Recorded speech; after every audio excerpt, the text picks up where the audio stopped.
Well, good afternoon. It's Gary Sly and the Legacy of Handmade Objects.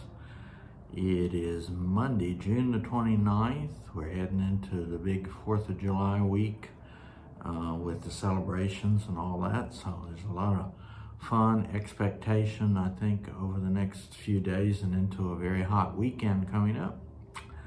It's a little bit past noon. I've been out running some errands and actually had a not so fun trip to the periodontist this morning.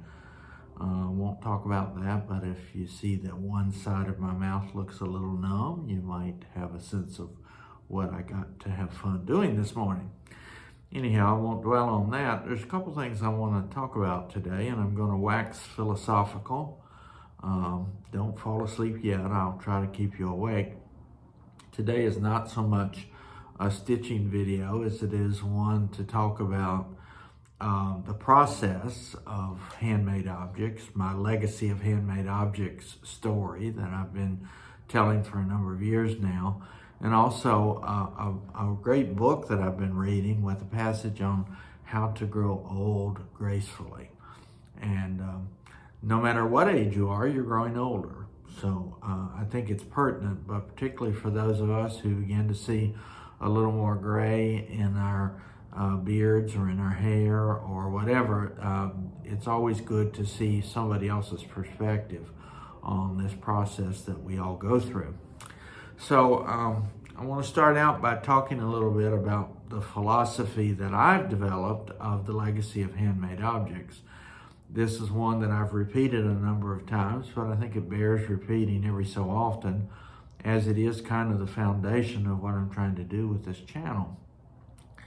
If you haven't had a chance to see it, I did a TED Talk back as we were emerging from the COVID period, and it's also on YouTube, and it's a separate link, but it's about a 15-minute talk about the legacy of handmade objects, and it really was the genesis of the kind of discussion that I've been having on here ever since.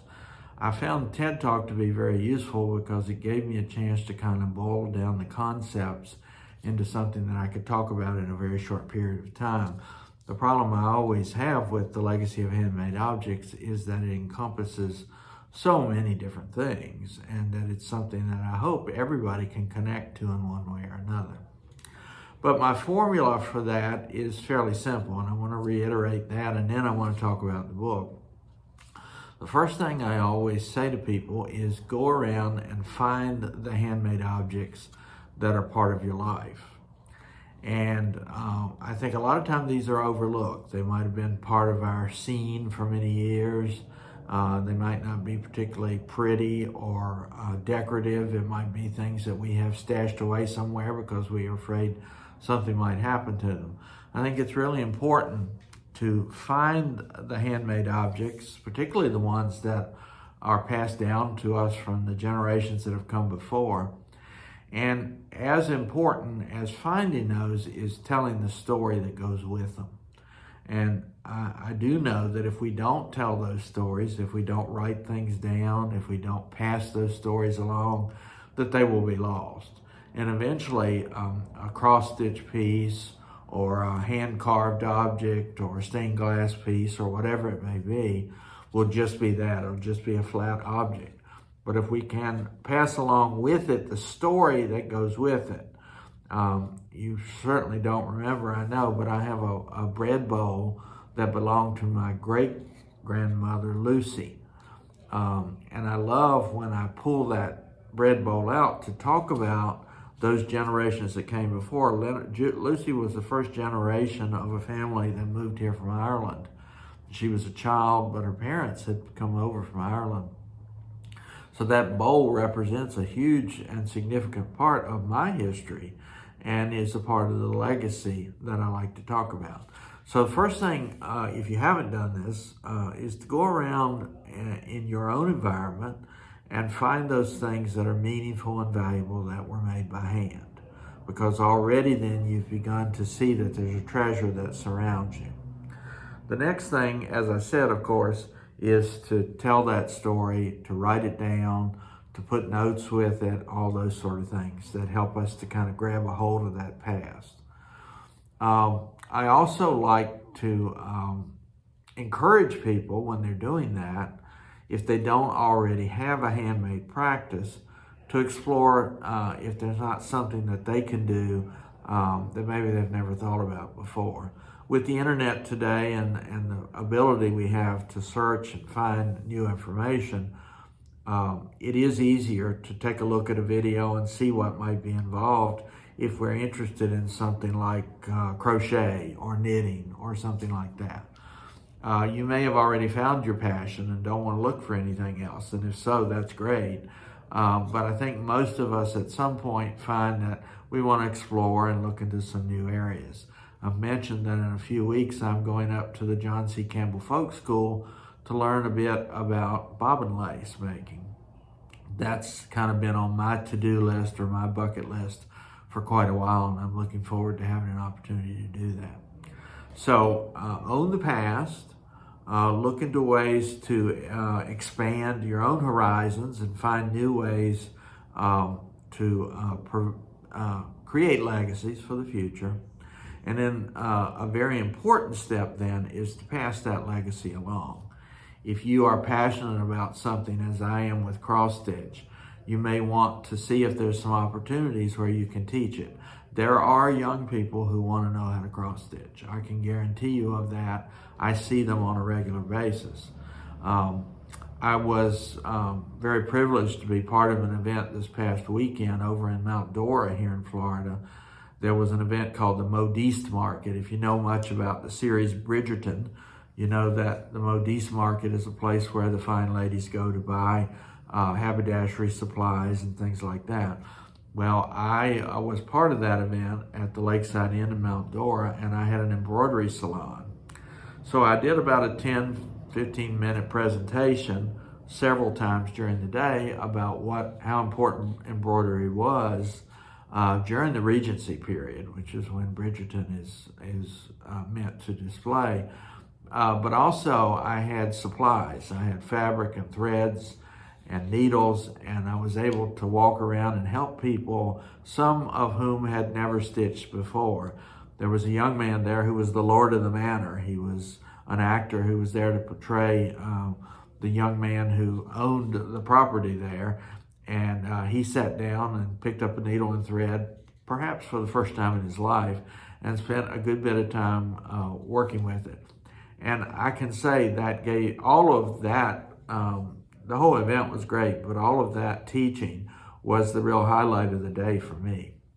If I can get somebody else to take a look at something that I find pleasurable and enjoyable, then I want to do that. And I'll share this today. It's the first time I've tried it. I was in the dentist chair today, and she was putting those needles into the back of my face and all that sort of stuff. And I decided to envision cross stitch while I was doing it. And I'm not going to say that I passed out in the delirium of happiness, but it put my thought onto something else.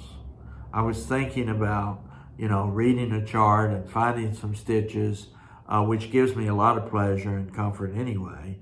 And then I was able to kind of put away what was happening to me and the pain and the suffering that came with being in that dentist chair. But that's just me, and I don't know that will work for everyone. The second part of what I want to talk about today is a book that was actually gifted to me by my friend Gail, The Socrates Express. I've always loved philosophy, and I've loved reading it. I will admit that some of it's pretty dry and hard to read, so it's been a slog at times for me to become more aware of what's happening in philosophy, but I do enjoy it.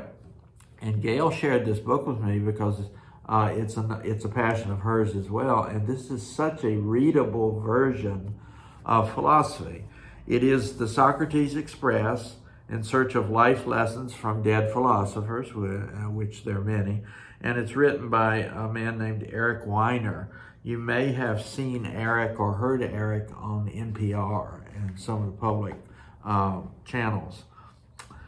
I will say that I've enjoyed this book thoroughly from one chapter to the next. He takes a different older philosopher He focuses on what's most important in their writings and in their philosophy, and he contextualizes it. He tells us a little bit about their lives, and it's light and it's funny, but it's very informative. And I was reading the chapter on how to grow old. It actually focuses on the works of Simone de Beauvoir, who is a French philosopher. She was, I believe, the partner of Sartre. Beauvoir wrote a lot about the process of getting older as she was advancing in age. And she gives top 10 ways to grow old. And when I started reading them, I thought, wow, this sounds a little bit more like my legacy of handmade objects. It sounds a little bit at times like the process that I've been enjoying and talking about for some time. So let me just share these briefly. Obviously, if you want, you can find the book and read it yourself, and I think that's great. But these are really good tips for those of us who are finding ourselves getting a little bit older, starting to feel a few aches and pains. The first one is to own your past. And of course, I can't go into a lot of details about this. Basically, the idea is don't get stuck in the past. Don't spend all your time reminiscing, but sort of cycle through and be aware of what has happened to you and what an impact it's had on you. And there's nothing wrong with those recollections. And when I was talking about the legacy of handmade objects, that's the part of the process where you go and look at objects from the past that bring up memories and ideas for you. Number 2 is a very important element for us as we grow older, and that is to make friends. And I can tell you, if you're part of the stitching community, or if you're part of the community that does sculpture or ceramics or stained glass or cooking or any of those, if you're part of groups, you're going to make friends. And you're going to make friends who have mutual interests with you. And there are all kinds of studies that show how important it is for our health for us to continue to make friends as we grow older. Number 3, stop caring what others think. This is a hard one because we've spent most of our lives, I suspect, fitting in or finding a way to be a part of the culture around us. Now, I'm not suggesting we go crazy and start running around the streets screaming at people or whatever, but when we have thought through something and it's something that we believe to be important and somebody else dismisses it or makes light of it, we need to just go on and do it anyway. Not worry so much about other people's feelings, because a lot of time those reflect their weaknesses and their challenges way more than they do ours. Stay curious. Every chance you get, pick something up new. Take a look at a new idea. Don't be afraid to listen to a new voice. This world is vast and wonderful. And yeah, there's some challenges and there's some things around us that are difficult, but stay curious. Pursue projects. This is what I was talking about in the second part of my legacy of handmade objects. Find something that you want to work with. Find a way to use your hands. Now, Beauvoir just says pursue projects. So that could be writing a book. It could be singing. I mean, there's all kinds of things. But what I like to focus on here in particular is the use of our hands and finding a way to use them for the creation of handmade objects. But certainly that's a good point, no matter where you may be. Be a poet of habit. Now, this is something I've only learned recently. I used to think if I had habits that was a bad thing. Maybe I was stuck. Maybe I was in a rut. But there are certain parts of my life that I found that it's very comforting if I have a habit. The morning ritual that I go through when I get up and I fix my coffee and I stitch for a while and I do all those things that I have to do to kind of wake up and become a part of the day have become almost sacred to me. And you mess up my morning routine, you take me out of my habit, and I find it very hard to get through the day. Now, my days are often filled with all kinds of unexpected things and surprises, But having something like that as a habit that helps to begin the day is very comforting for me. Same thing with the nighttime. I do have a certain ritual. I do go to bed fairly early. I do read a bit. I do kind of move myself through a process at night that prepares me for sleep. And I have way less sleepless nights than I used to. This is one that I can admit that I don't do. I guess I'll get to the point maybe where I can, but number 7 is do nothing. Take a period where you just are not active or not engaged in anything. So far, I've not had good luck with that. If I have more than a few minutes of do nothing, I start looking at videos on the internet, and then I begin to feel frustrated that I'm not accomplishing something, and I go and run and find my cross stitch and start doing something again. But at least I can say when I'm doing cross stitch or something like that, that I'm doing something pleasurable, and it makes me feel like I'm contributing to the future. But I can acknowledge, and I know people who are good at just putting their feet up for a few minutes and just taking that moment. So do nothing might be hard for some of us, but it sounds like it would be a good idea. Embrace the absurdity. I love the poems about the women who wear the purple hats and do whatever they feel like. There's a certain joy in being able to kind of step outside the box. When I was more active in higher education, I used to break out of my shell every once in a while and do the Tigger dance for folks. If you know Tigger, he's a flamboyant, wonderful character in Winnie the Pooh, and he has this song he sings when he bounces up and down. And I'm actually known in a few parts of Florida for my rendition of the Tigger dance. So you want to be absurd sometime. You want to be able to relax and do that. Disengage constructively. Now this is a real work that we do as we grow older. We begin to disengage. We begin to realize that there's some things we can't do either as well as we used to, or maybe we don't have the strength and the energy to do like we used to. Now that's not retreating, it's not giving up. I have folks who come in here to stitch who wear 2 pairs of glasses and use a magnifying glass and a spotlight because their eyes may be giving out, but they don't want to give up yet. And that's not what I'm talking about. What I mean is that sometimes as we grow older, we really don't have the capacity to do things in the same way. I find that I can do a lot of the same things I used to do. Like yesterday, I was at the Modise Market from 10 until 3, and I was on my feet the whole time. I can do that, but I pay a higher price. Afterwards, it takes me longer to recuperate. And so I'm already thinking about if I do that next year, I'm going to have a couple more helpers there so that I can take a few more breaks and sit down just a little more. I'm 68. I'm not decrepit elderly yet, but I do feel the weight of the years sometimes. And so I was pretty tired last night and found it a little hard to kind of get through some of my routines in the evening. So disengaging, but doing it in a way that's not just giving up, throw our hands up in the air, but just, slowly kind of beginning to back away based on what our capabilities are. Now, many people live into their 90s and even to after the age of 100 and still do a lot of the things that they did. But I will bet you they have disengaged in some ways and found ways to cope with the aging process. So that's a good one. And finally, and I love this, and this is what made me think so much about the legacy of handmade objects, pass the torch.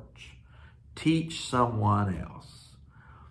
Be aware that young generations are hungry for wisdom and knowledge and understanding. They don't always show it. And if you don't approach it in a way that gives them a chance to kind of come forward and even say no if necessary, then you won't find it very effective. If you start pointing your finger at somebody and telling them what they need to be doing, they're going to turn you off immediately. But if you can find a way to pass along the skills you have, the love of handmade objects that you have, all the wisdom that you have found from making a bunch of stupid mistakes along through the years, it is richly rewarded, and younger generations very much do want that information. I learned that when I was working at Universal Studios as a wizard in Diagon Alley. I thought at first that they were just going to kind of ignore this old man sitting over in the corner cross-stitching during my breaks. But it turns out they really were interested in what I had to say, but more as an equal, not as their teacher, not as their parent, not somebody trying to tell them what to do. And so if you really want to pass the torch, you have to develop a bit of humility and find that what you have to share is important, but needs to be kind of delivered in a way that people can accept and understand. This has helped me a lot to kind of think about the aging process, but also to see that what I've been talking about in terms of the legacy of handmade objects flows right into this other process that we all go through, which is growing older. So take a look if you're interested in the Socrates Express. Get work on your handiwork and think about ways that you can pass your knowledge on to other generations. It's great to see you today. I'm thankful that you're here. Have a blessed 4th of July, and we'll get back together in the weeks to come and talk some more. Thank you. This is Gary Sly and the Legacy of Handmade Objects.